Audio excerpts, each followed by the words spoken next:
All right, welcome to the Unfazed, Unedited podcast, where we provide commentary on complicated topics in an uncomplicated format. I'm Dr. Shauna Payne Gold, and I go by she, her, hers pronouns. And yeah, we're well on our way in January. I just always feel like this month goes by quicker than it should every single year. Like you look up and it's the 28th or something. Like it's really ridiculous, actually. But here we are in 2026. How are you doing? Yep, doing okay. I mean, I feel like January, February are the two worst months of the year. No offense to the birthday people in January and February, but it's cold and dark and I'm just ready for that March date when the clocks spring forward.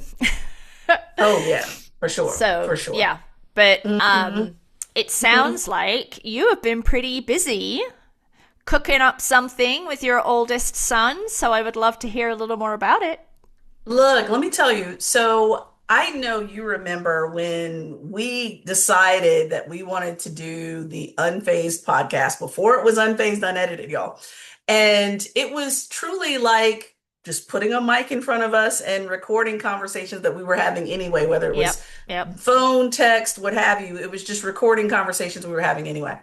And so my oldest son, Trey, and I, we would have during last year's school year, we would have about 45 minutes to an hour in between drop off for his brother for school and Mm-hmm. then pick up for his bus to go to school. And so we'd have kind of this empty 45 minutes to an hour to, eat some breakfast or do something else, in the area since I don't live completely in the school area. We kind of go over across the county line.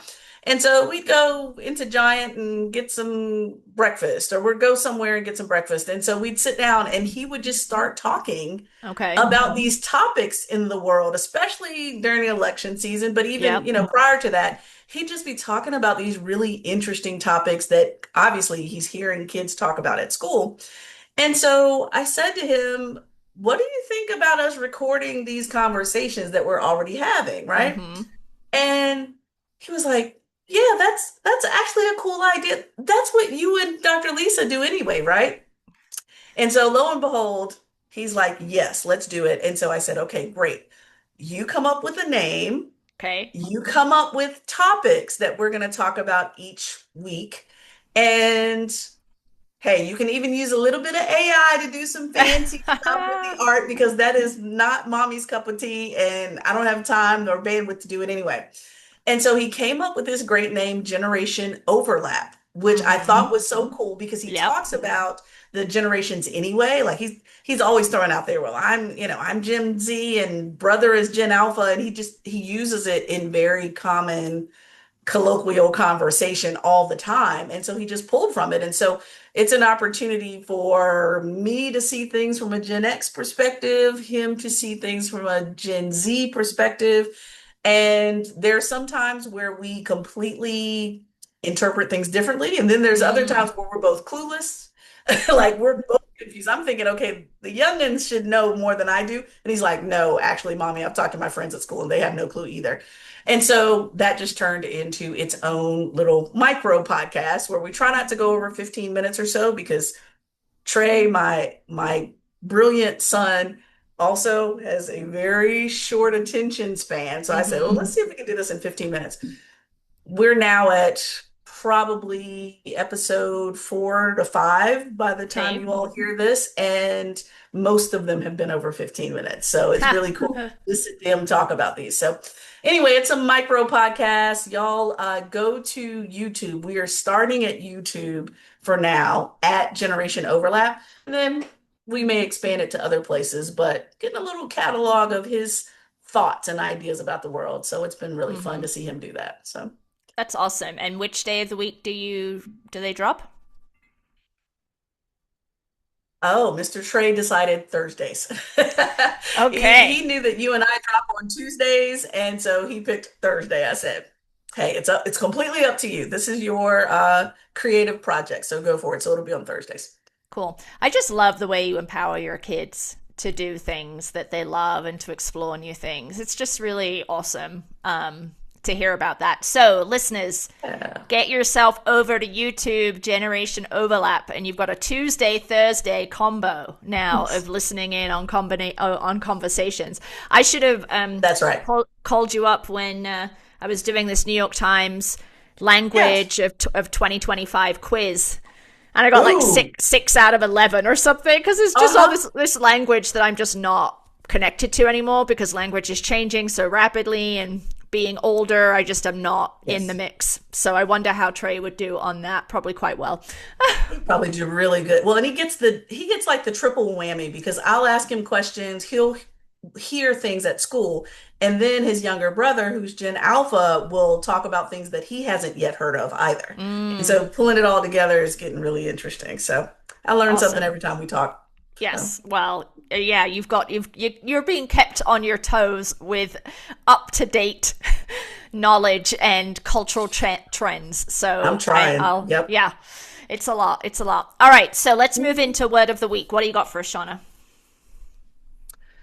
All right. This week's word of the week was an interesting one that I have not heard of, but the earliest mention that I Googled around to find, please don't consider that great research, but the earliest that I found was from 2022. And the word is grief policing. Grief policing. And grief policing is judging the appropriateness of other people's grieving because it doesn't hold to your own norms or to your own expectations.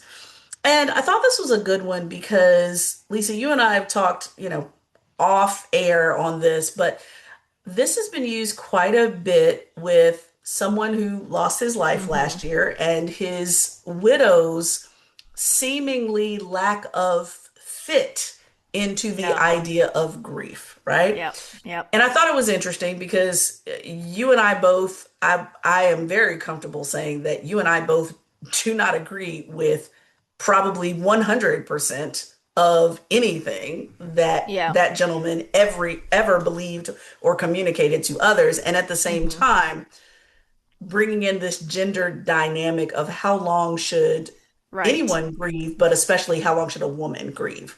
Mm-hmm. And so with that, I'm like, as much as I have no taste at all for that individual and their family, at the same time, I'm not interested in telling someone how they should grieve, how long they should grieve, what grief should look like, and if it's enough grief, especially for another woman. And so for me, I think this is curious. I'll put it that way, very curious. Mm-hmm. Um, and I've interacted with some folks that thinking about Lisa, you and I have talked with organizations and clients before about even bereavement Yep. policies for Yep. organizations and how to not inadvertently, we didn't know we were saying this, how to not inadvertently police employees' grief by saying when they should grieve, how long they should Yep. grieve, Yep. so forth. And so I think I have some language now to explain what I think we were already doing, but it feels particularly icky when we're talking about already marginalized identity groups. Well, you Mm-hmm. haven't breathed enough. You haven't. I'm like, excuse me? Yeah, it's an interesting word. So I don't know if you've heard it before, but I know you and I have discussed aspects of grief before within organizations and what in the world to do about them in an appropriate, empathetic response. Yeah, so we've talked about it before. Yeah, it's good to name it. I mean, I've definitely noticed the unpleasantness around how this particular individual should be expressing their grief or not, and it reminds me a little of this is I'm making this up. I haven't heard this, but trauma policing, right? This idea that if you have a Yeah. traumatic event, you should respond in a certain way, and I saw that a lot with domestic violence and sexual assault, where people are so quick to blame the victim, right? And part of the way that they do that is, well, if that really happened, then they would be behaving in ABC way, right? Hmm. Which is Yeah, just, yeah, it's just erroneous and highly problematic. And you don't really know how you're going to respond to death or other forms of grief or trauma until you're in it, right? And I think there's that's just right. there's a hubris. I don't think it's hubristic, the critiques that are coming at this person. I think it's just mean spirited. Mhm. Hmm. Yeah, it's just not it's just not very nice, regardless of what you think, right? Like Yeah. that Yeah. doesn't really matter, I don't think, right? Hmm. Like Yeah. let Yeah. she should be able to grieve however is appropriate and best for her and her family, and just leave it alone, you know? Hmm. Hmm. Yeah, it's why is it an issue? Why can't it be a non-issue? Like Right. we don't know. We see publicly what is put out there for us to see, Exactly. but we don't Exactly. see what's not put out there, and nor should we be bothered by it either. Mm-hmm. So, and I think part of this for me is it is it's not a trigger necessarily for me, but I am deeply sensitive to just grief in general because I've been told more often than not on certain things in my world that, okay, let's get over it. Let's move along now. Let's get through the timeline quicker, like being rushed through your individual process. And I'm like, you know that phrase, I wouldn't wish that on my worst enemy. Wouldn't wish it on them either. I just wouldn't because I know how that feels for someone to have a clock ticking in your ear, like, okay, you need to be over it in the next 7 days. Figure it out. It's like, trust me, if I could choose to be over through beyond certain things, would have chosen it. But it just doesn't, grief doesn't work that way for human beings. Yeah. So, Yeah. yeah. I think there's quite a big body of research around a syndrome called complicated grief syndrome, or Okay. extended grief. I can't remember what it's called. I think it's complicated, but Hmm. where grief spills over into a mental health condition. But Okay. right, so Hmm. it's so debilitating for so long that it becomes invasive in your life. But that's not what we're talking about here, right? Right, right, exactly. Yeah. This is, Yeah. oh, this person died 3 months ago, and now you're traveling the country, and that's inappropriate. And I do want to just underscore your point about gender. I Hmm. do think Hmm. that that is a big deal here, because I do think women are treated differently than Hmm. men who are Hmm. grieving, right? Yeah. I think, Yeah. yeah, and I think that's being played out here. So, anyway. Yeah, absolutely. Yeah. First person I thought about was uh the public notion that Vanessa Bryant should never move on in her personal or romantic life because of Mm, who she was married to. It's like, right. No, you don't get to weigh in on that. no. You don't get to determine any of that. So to that point around gender once again. Yep, So yep.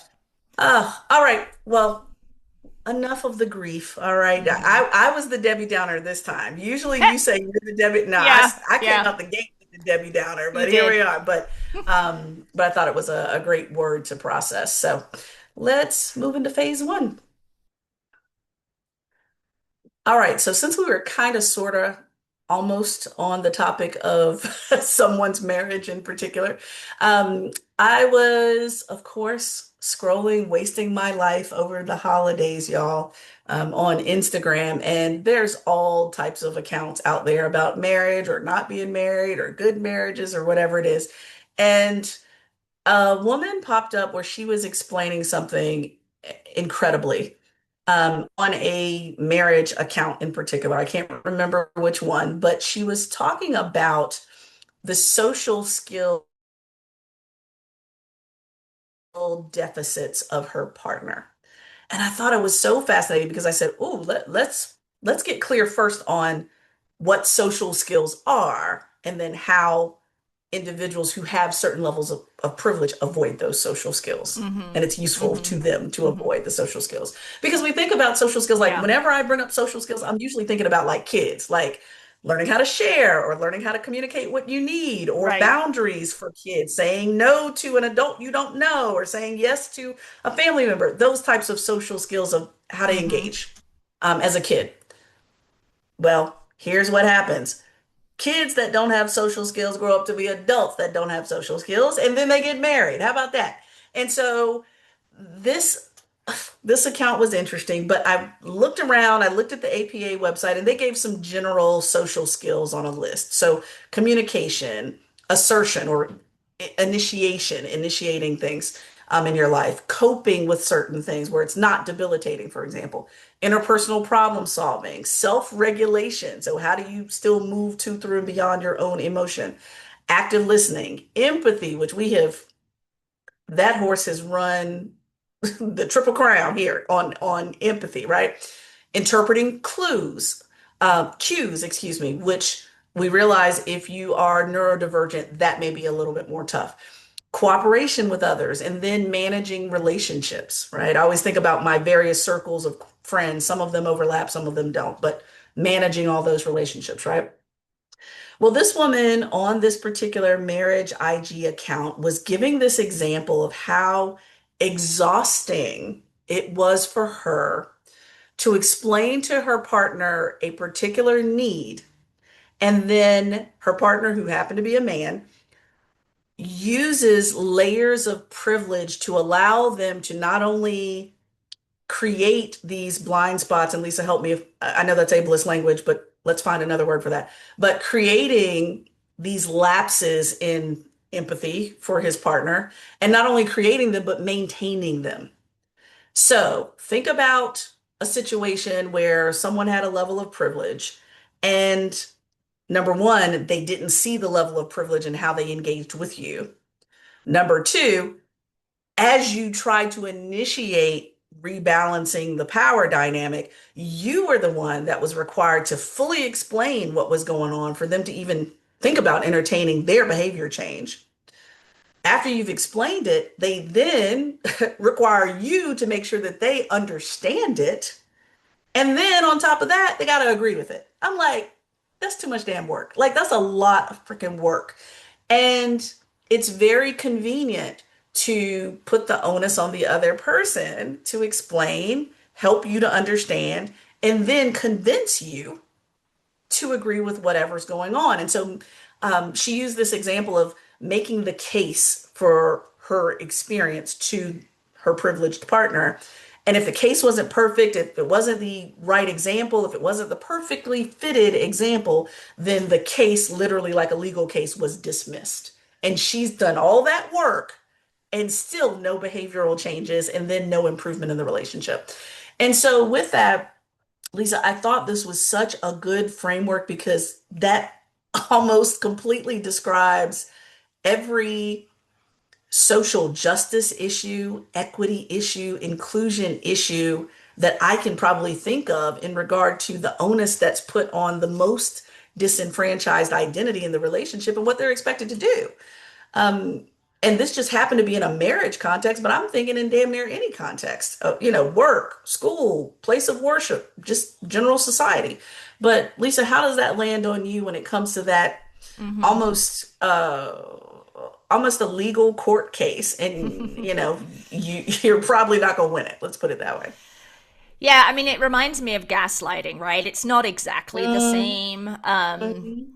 but Yeah. certainly that um, I watched that little clip that you sent, and it was the piece that resonated most with me was when she said that if the partner hasn't experienced it, right, or it's Mm, not something that is relevant to them, then there's no case that can be made for why that need should be met, right? So this kind of the mm, belief that, well, it's not an issue for me, so therefore it can't be an issue for you, and I'm not going to respect that. And that, I think, extends really well into these other larger social justice conversations, right? Because how many white people or men for women have said, well, I've never seen sexism, I've never seen racism, or I've never experienced it, or whatever. So I think mhm, maybe you're just mhm, overreacting, or maybe they didn't mean it that way, right? mhm.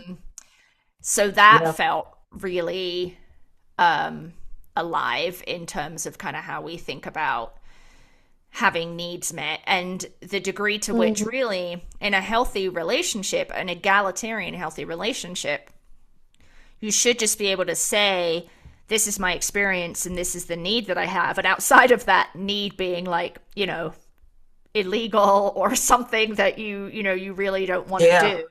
Mhm. Um, Mhm. and when I say you really don't want to do it, it's not like cooking dinner tonight, right? I mean, like, you know, moving to another state or something, right? Right, right, um, right, right. I Mhm. think that you shouldn't need to put together a legal brief with examples and, a litany of case law to Yeah. justify why this is your need. Like, I mean, and so essentially what she's saying is that the reason why those encounters occur in relationships is because one person in the relationship doesn't have the social skills, doesn't have the maturity or the emotional capability to engage appropriately with their partner. And again, going back to my point around kids with lacking social skills turn into adults with lacking social Mm. skills. Right. Her partner has never been in a situation that required him to develop those skills. So here you are as a grown person and still don't have those skills. Like I look at individuals, whether they do have the skills or they don't have the skills, that's called human development. You develop over Yeah. time. And so I often think about the human development of an individual.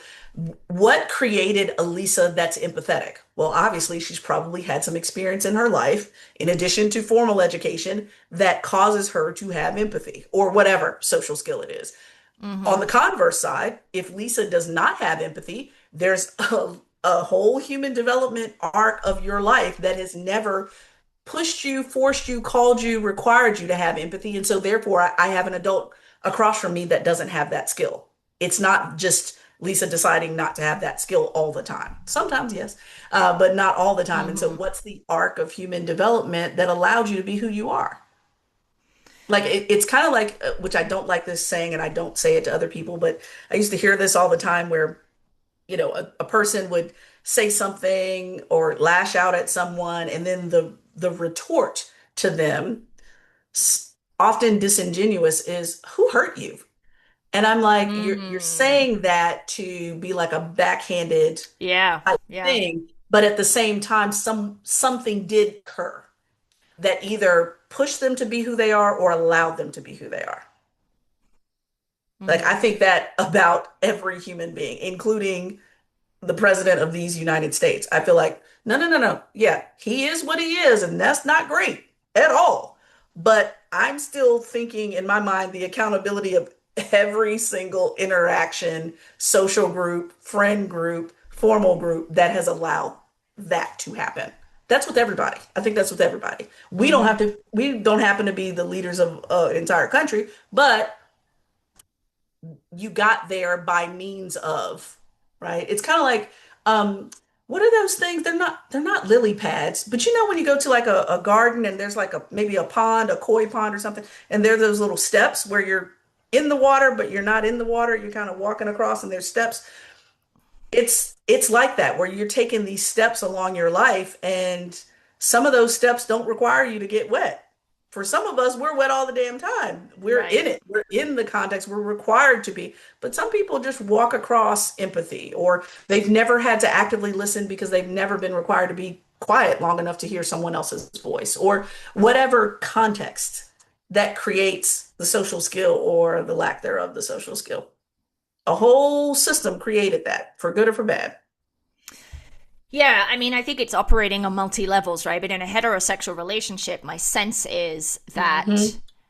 and maybe less so now, but at least for you and I and the boomer generation, and to some degree millennials too, I would think, Hmm. that men heterosexual men in general have less developed social emotional skills because social emotional learning was not prioritized for boys, right? There you go. And in many ways it was resisted, right? Like not necessarily at school or maybe at school, but Yeah. in the home especially, right? How many times have we heard anecdotal stories about boys that have cried because they fell over and they're told, be a man, don't cry, right? Suck it And up. so, I mean, Hmm. it's pretty stereotypical, and I think we are moving away from that, but it's still I mean, we're having a little bit of a resurgence Hmm.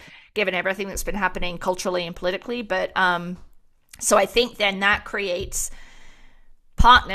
male partners in relationships that are ill equipped to understand and engage in an egalitarian way where Yeah. both people's needs are valid and equal, Hmm. right? Yeah. Yeah. That's right. That's right. Exactly. Um, and I think what's going to be curious moving forward, um, we've talked about this before with the loneliness pandemic Mm, amongst men and women that are like, mm-mm, I'm not interested in being married. I'm not interested in dating. I'm not interested in any relationship of that sort because look what it cost me, yeah. right? Look what it cost me. And so with that amongst heterosexual couples, I think it's going to be very interesting because I can't remember the exact post, but it was a post that was saying to the effect of, I'm so happy that I'm not my grandmother. And then it was like a little blurb that said, Grandma and Grandpa didn't have a long relationship because they loved each other every day. Grandma and Grandpa stayed married because she had nowhere else to go.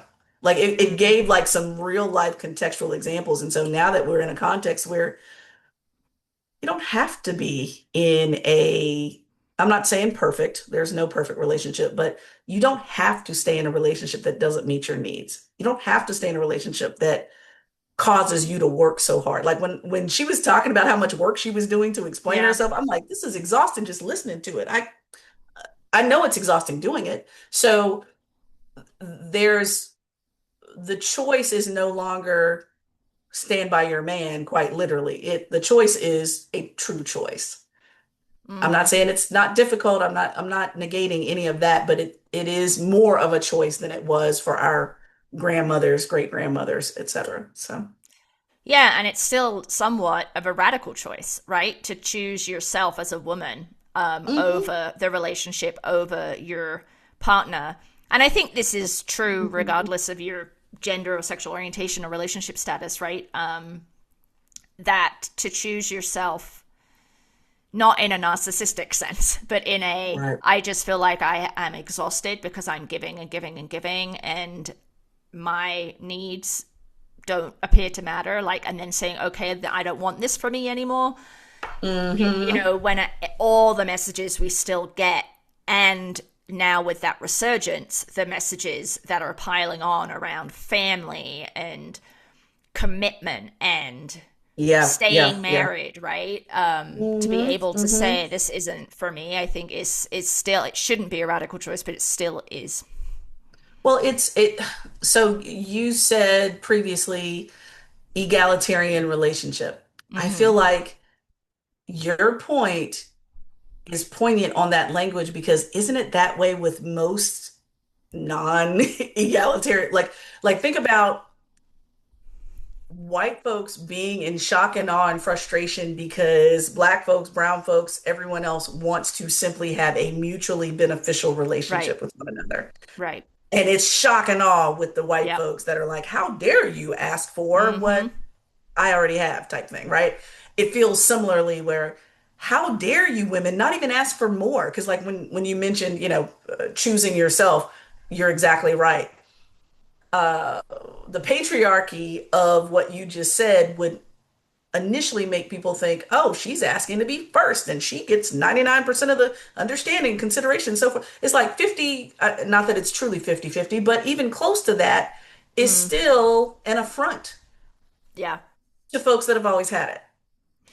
Yeah. What's that phrase? Equality feels like oppression.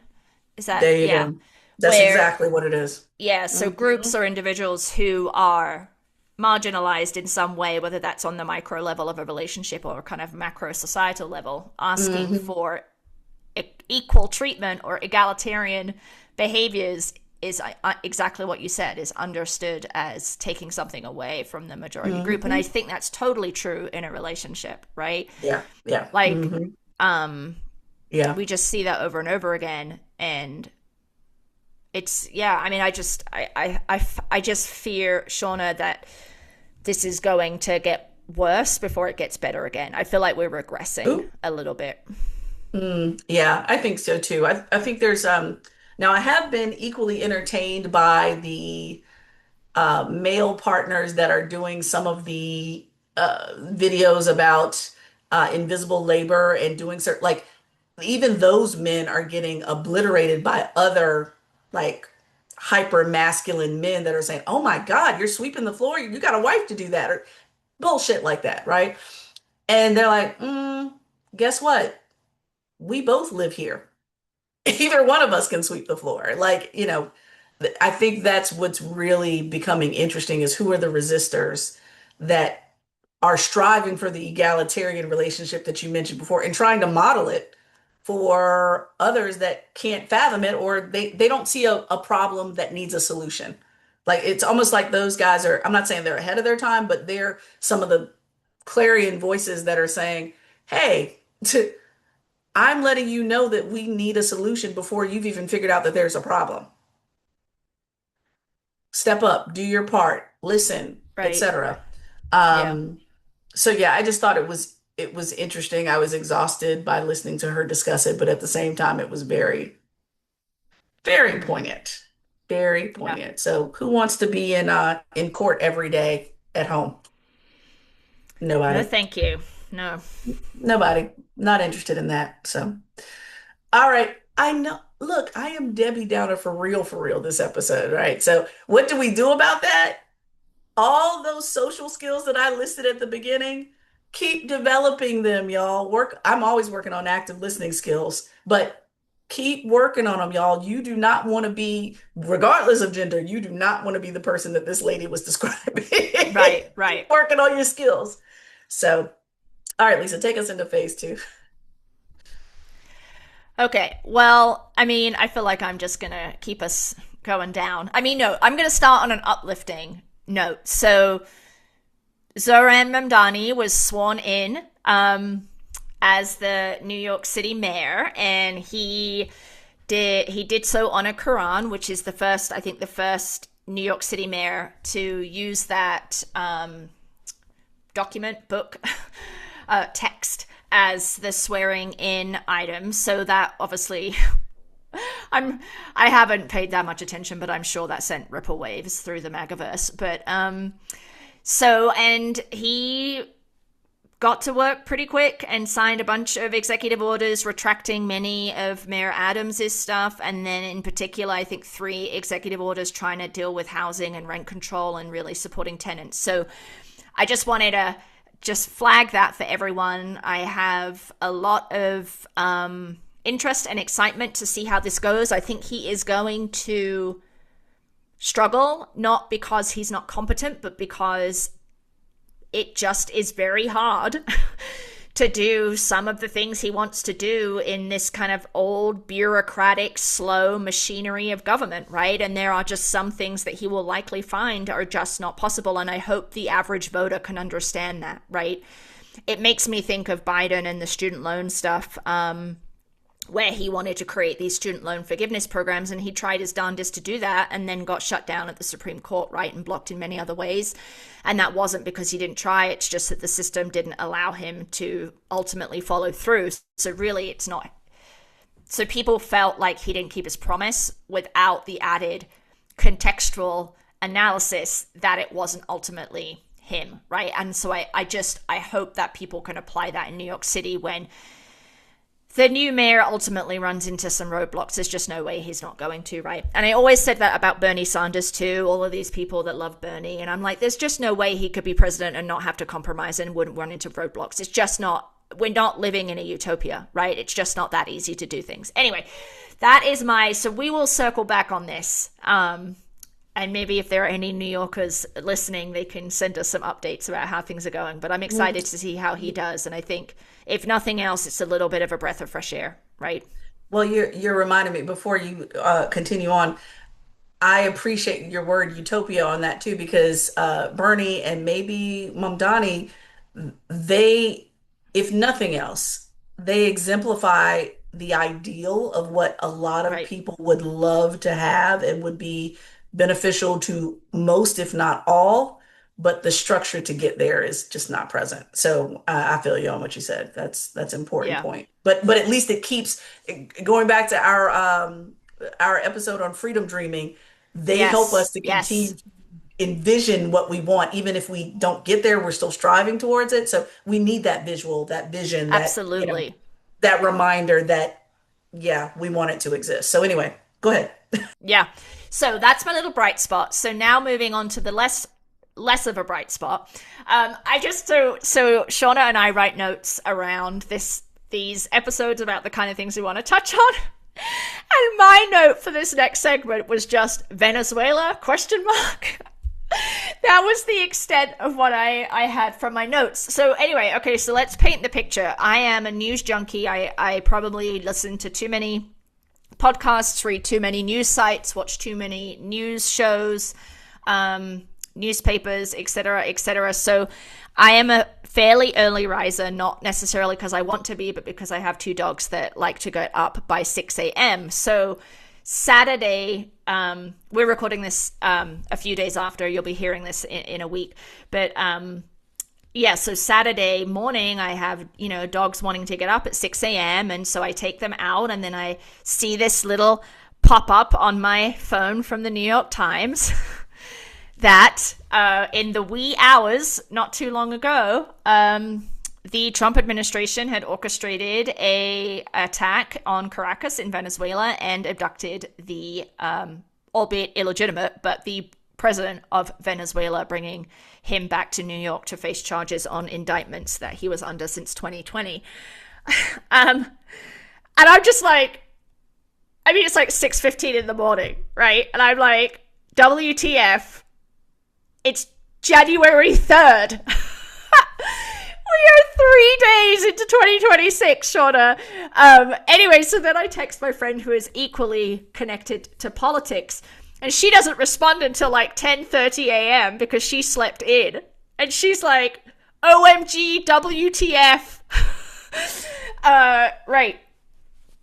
So, I don't have a lot of analysis necessarily for this podcast segment, other than I think it's like patently illegal, and I think two things can be true. Maduro can be a despot, a murderer, Yes. and Yes. oppressor, and Yes. I can be glad that he is no longer in charge there, and also acknowledge that it's not legal for the US to swoop in and just steal a president. And there's so many implications. And his wife.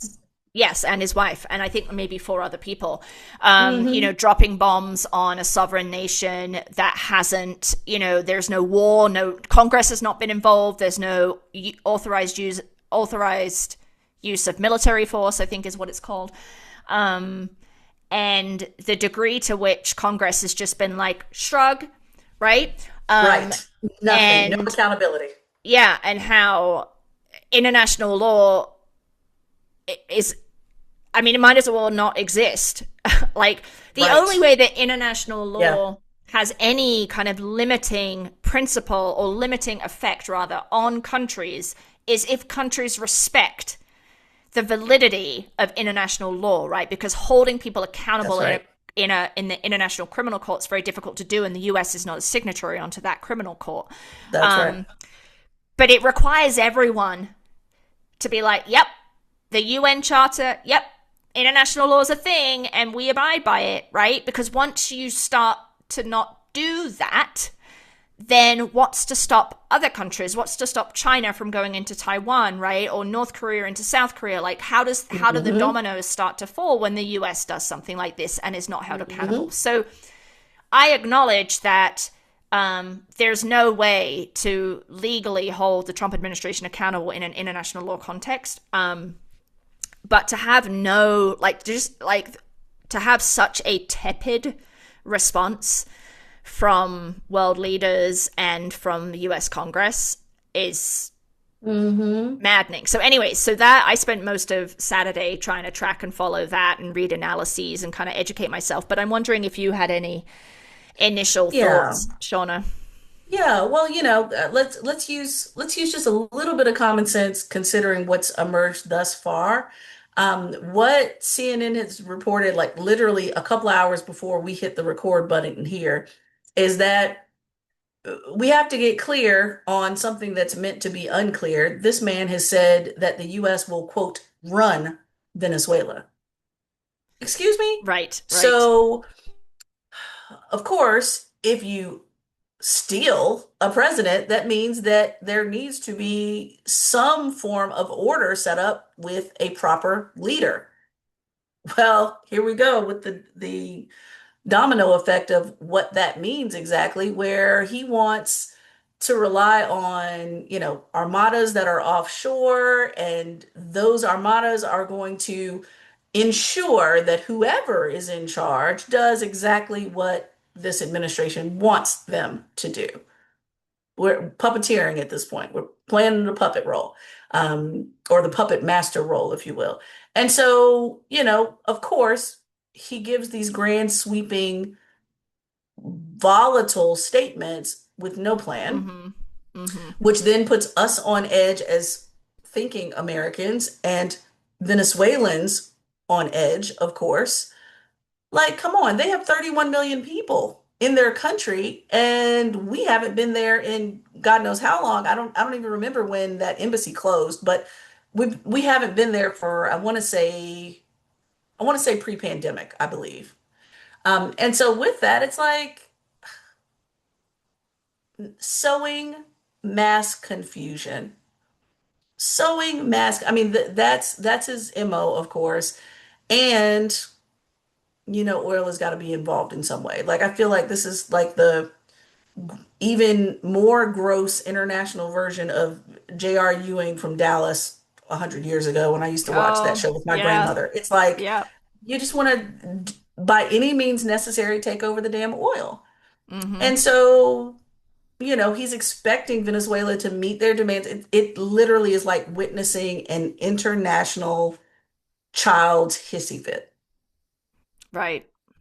And you see, to your point, Lisa, and finding all this stuff out. Now, I know that the work of the country happens all different hours of the day and night, but it just seems like the most volatile shit happens overnight. Mm-hmm. Like when he wiped out all of those inspector generals overnight, on a Friday night overnight. Like that's intentional. That's Yeah. intentional. And on top of that, I'm really loving the people.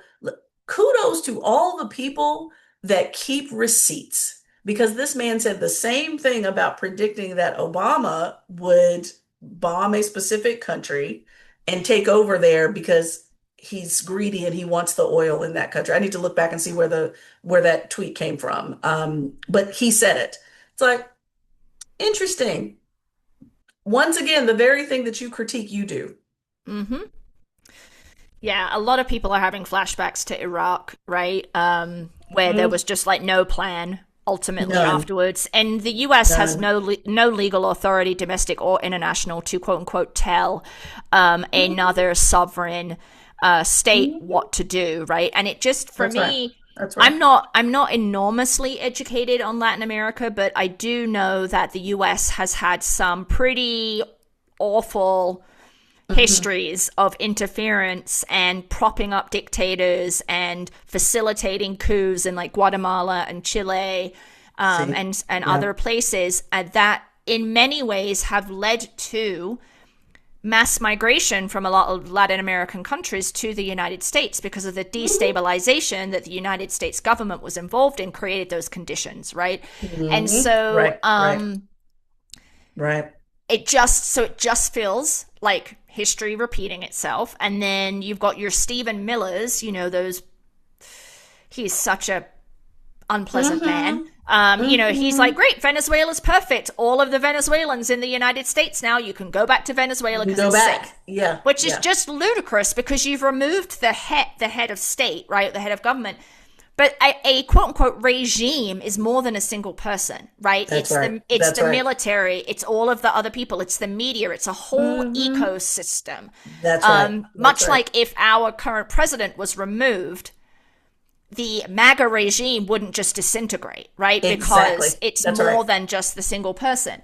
And That's right. so, and right now they're talking about keeping the vice president in. And then I think Adam Kinzinger, who was formerly a Republican Mm. congressperson, was like, well, then what's the point?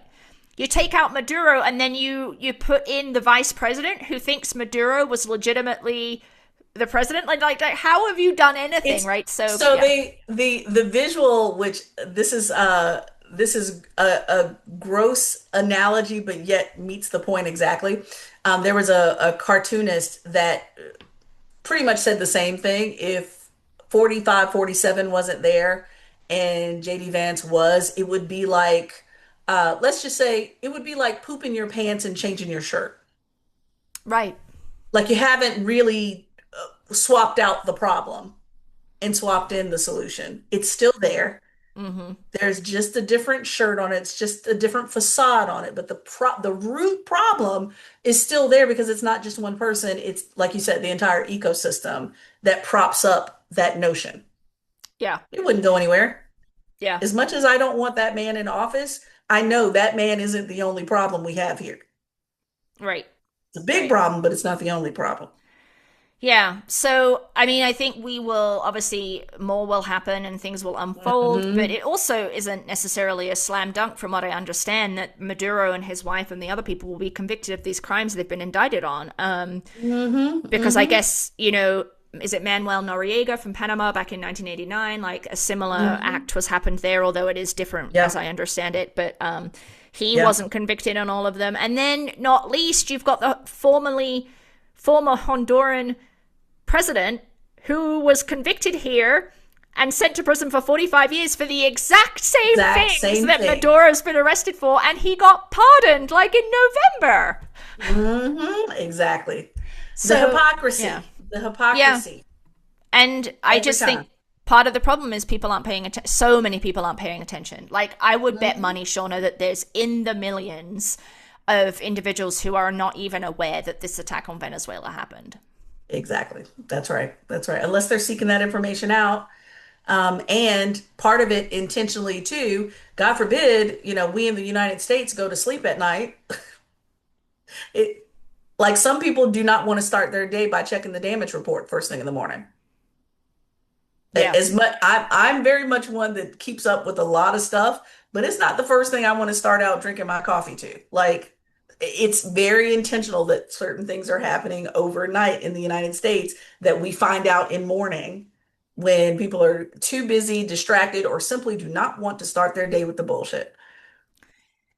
I Yeah. think part of that is strategy. That I feel like that's part of the some of the propaganda machine is as well as that. Let's put out what we want when we want, hopefully when fewer people are interested. Yes, I agree with you 100%. I mean, many, if not most, of the individuals who were sent down to CCOT in El Salvador, I believe they were overnight Hmm. flights, which the Supreme Court issued a stay at like 1 a.m. in the morning, but the flights were still went, right? So Hmm. anyway, Exactly. I guess that's just Exactly. my little like initial emotional slash pulling my hair out reaction to 3 days into January, and this is where we're at. So I'm hoping this really isn't a is it bellwether or Hmm. a litmus test, a predictor of how the rest of 2026 is going to go, Shauna, because Hmm. that Hmm. makes me pretty nervous. Yeah, well, everything about him and his decision making makes me nervous, but at the same time, uh, I am forever looking at the resistors. Like, I know that you were just talking specifically about, Venezuela and the entire US administration that's has signed off on this, but at the same time, I'm looking for who's going to resist. Who's going to resist and how are they going to resist? Yeah, we need some more people to find their spines in Congress. And I don't know what that Hmm. tipping point is. I mean, they found the tipping point with Jeffrey Epstein stuff, right? But Hmm. they need to find it with this Venezuela stuff. I mean, it's obviously not about the drugs. It's obviously not about an invasion. It's about oil, as to your point. Hmm. So, Yeah, it's about oil and don't worry about, WIC or anything else that's going on here. Let's worry about oil. Lovely. mhm. Hmm.